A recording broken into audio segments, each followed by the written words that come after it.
I'm going to talk a little bit about some of the initiatives we're undertaking in the Faculty of Education around sustainability and our involvement in a national project funded by the Office of Learning and Teaching, and leave you with a little bit of some provocative thought perhaps around what I call the paradox of sustainability, which is not my idea, by the way, but one I've taken from the literature. And I'll very briefly talk about this, and I realise many people have covered this ground already, but I really wanted to highlight, I guess, why this term a systems approach, and in terms of EFS and what we're talking about with EFS, and why a systems approach is important with that. Very quickly, I guess there's a recognition that, like many speakers have already said, Aidan and Jeff and others, that sustainability is a contested terrain. It's a contested discourses, and I think embracing that contestation is actually part of moving forward with sustainability. We're well past the time of trying to argue about definitions. But I think it's fair to say that the idea of systems thinking is one of the key components of thinking about sustainability, either as a process or as an ends, as Aidan was talking about in an earlier presentation today. And quite often we'll see little models, like for instance, this model is very common, right? The triple bottom line, it's often called. Sometimes you'll see this sort of model, which might be called strong sustainability by some, and this idea of nested systems. So this is not really, I don't think, a systemic model, okay? Because really you've only got this little intersection here, which is so-called sustainable. This is more of a systemic model because it recognises that the social-cultural systems doesn't exist without a functioning environmental or ecological system, and it recognises that our economic system, in fact, doesn't exist without a functioning social cultural system, without a functioning ecological system. All right. So this is probably, if we're thinking about systems, a much better, I guess, model to use. This model often is taken and misused, and it gets turned into all sorts of things. And I'll give you an example of that a bit later. So what about education for sustainability? In terms of the education sector, I guess, I want to talk very briefly about UNESCO's idea, and they actually bring in a fourth model, and I don't like this actually, but UNESCO put it up on their websites and what have you, so it's worth talking about. Here they talk about the natural system, they talk about the economic system and the social system, and they have this thing called political, which I think is really quite problematic because all of these three are inherently political. Sustainability in and of itself is a political process because it's all about power and influence. And to partition off the political into a fourth kind of dimension of sustainability is slightly problematic. However, UNESCO promote this. So we'll just, that's, I guess, another example of the idea of systemic thinking, that these ideas, and it's interesting, I do like about this model is it kind of like a jigsaw puzzle, so things is kind of fitting together, although of course these lines are very arbitrary, aren't they, and we have to be very careful with that level of arbitrariness. Within the Australian context, probably one of the things that we find more useful is some of the key principles of education for sustainability, which have been developed through the Australian government and ARES. And there's actually 7 of them, but I'm just going to focus on 5 here because 2 of them are very generic, which are about transformation and change and lifelong learning for all. And I guess they're really part of the educational process at a very general level. But these 5 here, sorry, wrong button. Pretty cool with the Prezi, isn't it, how you can move like that. I wanted to just quickly highlight here and how these 5 things interact, and particularly down the bottom, how this idea of systemic thinking is one of these key 5 principles of education for sustainability, recognised in the Australian context. So I guess I'm kind of just setting the scene here a little bit in terms of where we're at. Oh, I'm going backwards. My apologies.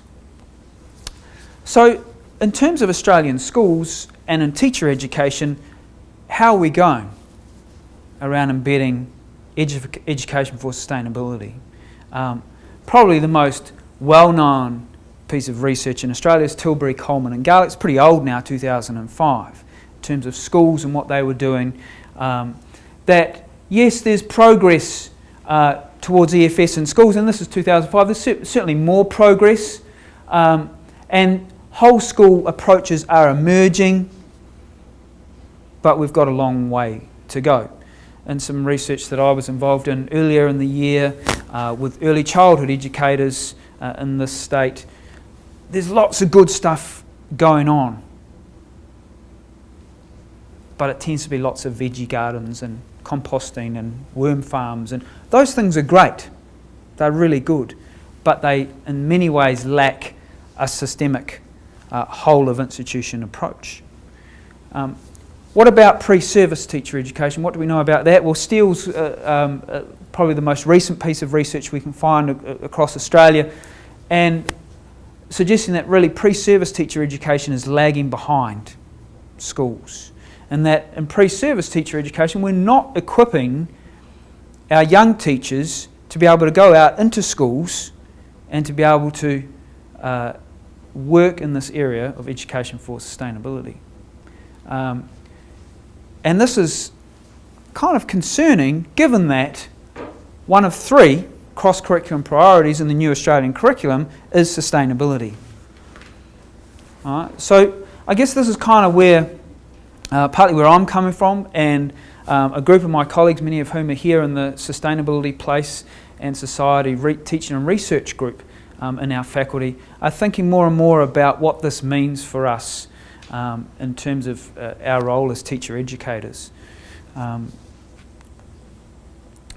how does this fit into a broader system, I suppose, is that through QUT and James Cook University were the key people in putting together an OLT project, looking at embedding education for sustainability into teacher education across various states in Australia. Now, certainly Queensland was the hub of this work, and they were, if we go to the goals of the project, the expansion of the state teacher education network was a key goal of what they wanted to do. All right, so there's lots of these universities getting together, Griffith, QUT, Southern Queensland University, James Cook University and so on, getting together and sharing ideas around embedding teacher education for sustainability. We got invited to be part of the project in an attempt to build more of a national network. I went up to Brisbane, flew up to Brisbane for a couple of days to work with these folks. Not very sustainable flying all that way, but anyway. And we had a number of Skype meetings and other sorts of things. And part of what this project was about was trying to get us to help thinking about our systems and how we might embed sustainability across our systems. And then I guess the broader project, and we're yet to see the outcomes of this, was around thinking about what these statewide systems and national systems might look like in terms of teacher education for sustainability, and how can we support one another within those sorts of networks. So what are we doing at UTAS in terms of trying to implement this sort of thing? Well, the first stage for us was to think about a systems map, okay? And I spent quite a bit of time trying to get my head around what a systems map might be about and what it might mean for us. This is kind of an external systems map, and I'll explain what an internal systems map might look like in a minute, but that's awaiting some research that a colleague and I are about to embark on. So what we've got here is, I guess, the faculty kind of in the centre, and I've tried to look at not only relationships within our faculty, but broader relationships across the university and how they impact our faculty. So a key player in there is the UTAS Community of Practice, Education for Sustainability Community of Practice, and other sorts of players within that. We've got outside organisations, we've got our Department of Education, Catholic Education Service, independent schools and so on in here. We've got other sorts of organisations like Australian Association for Environmental Education and so on, who impact into this into the system. Then I guess part of it for us was thinking about, okay, what does the broader system within our faculty look like? And I probably haven't got this all right yet. You know, this is an emerging document, so there's probably changes to be made to this. And my colleagues might look at this and start to pull it to pieces and realise there are many flaws. We have a teaching and research group, which I just mentioned, which is kind of, I guess, brought together a number of myself and a number of my colleagues who might teach into different areas, but who have an interest in sustainability, place and society. They, as you can see, will teach into these different discipline areas, but also teach into different programs across our faculty. Then, I guess these down the brown here are some of the outputs that we've had from this teaching and research group, and then there'll be more of those to come.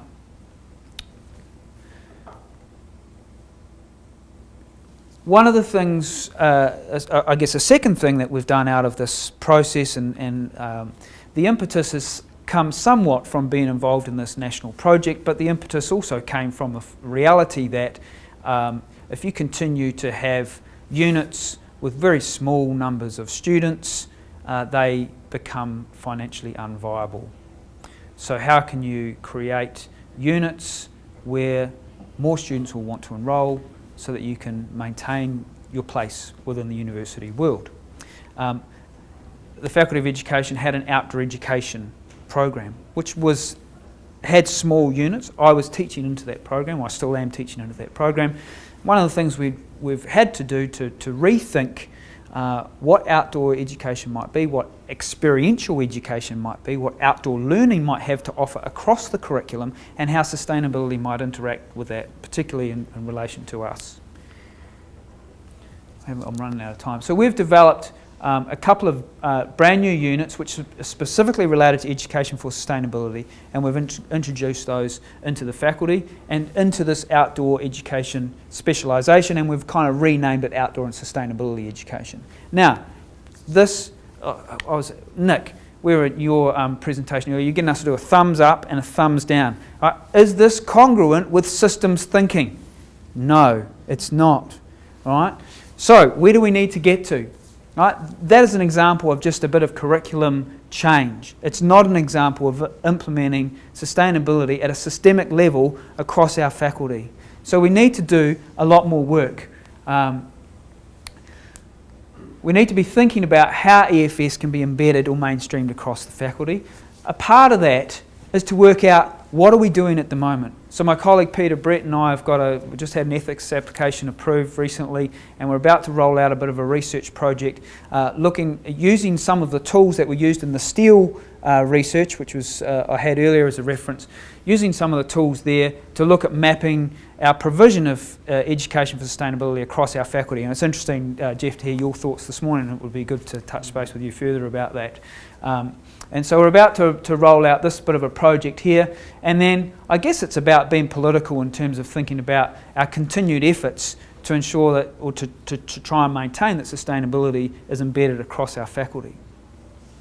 This is not unproblematic, however, and this is the last thing I want to talk about, because I believe that this faculty, in fact it's everywhere, we're constrained by what I call a paradox of sustainability. And the first part of this paradox, I would say, is that sustainability is very difficult to argue against. Right? Very few people don't want justice in the world. Right? Most people, when you talk to them, would say that slums aren't a good thing. You know, most people want, yeah, let's have more slums. Right? Most people aren't like, poverty and starvation is a great thing, let's have more of it. You know, it doesn't tend to get like that, right? Most people, or some people might say, oh, it's his own fault, silly bugger. You know, probably quite a few people in Australia might say that, oh, it's his own fault. But most people would argue that it's a right to have a roof over your head, right? Most people would like to breathe kind of clean air. We're lucky here in Tasmania, right? We've got the cleanest air in the world. You know, there's plenty of places in the world where there's not clean air. let alone the other implications that come from air pollution. You know, most people kind of want the polar bears to survive. Even though it's up there and it's kind of away from us, you know, a kind of a nice happy feeling. We don't really want species extinction, do we? You know? Most people don't really want to be caught in the middle of big storms. No? We don't want to be either sweating our butts off or drowning, right, from catastrophic climate events. So, you know, at many levels, sustainability is hard to argue against at a social, economic and environmental level. Yet, we struggle to seriously do anything about it at either an institutional or a political level. And our faculty is a classic example. We really aren't serious at the moment about addressing sustainability at an institutional and at a political and at a policy level. And it doesn't always work like, oh, sorry, wrong button. It doesn't always work like this. This is often the case, right? The triple bottom line becomes the Mickey Mouse version of sustainability, right? Where the economic tends to drive. However, it depends who you talk to. Tasmania, we've just had this forestry peace accord, right?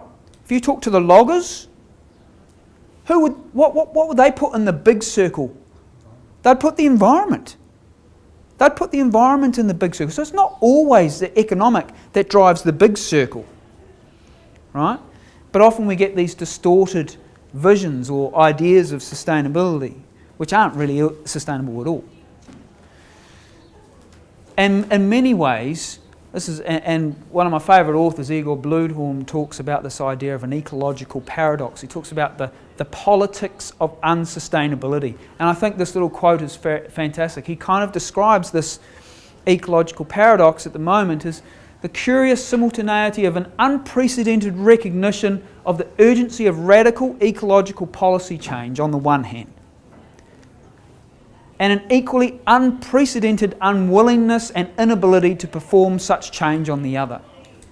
So in no time in our human history have we recognised the importance of change, and yet at no time are we doing so little about it. And I really think that's kind of the reality we're living in at the moment, but we have the potential to influence that through our own politics and through our own programs and through our own teaching and our research. That's about all, and there's a crowd waiting out there about to stampede in, and I'm like going quickly. So that's it for me. Thanks.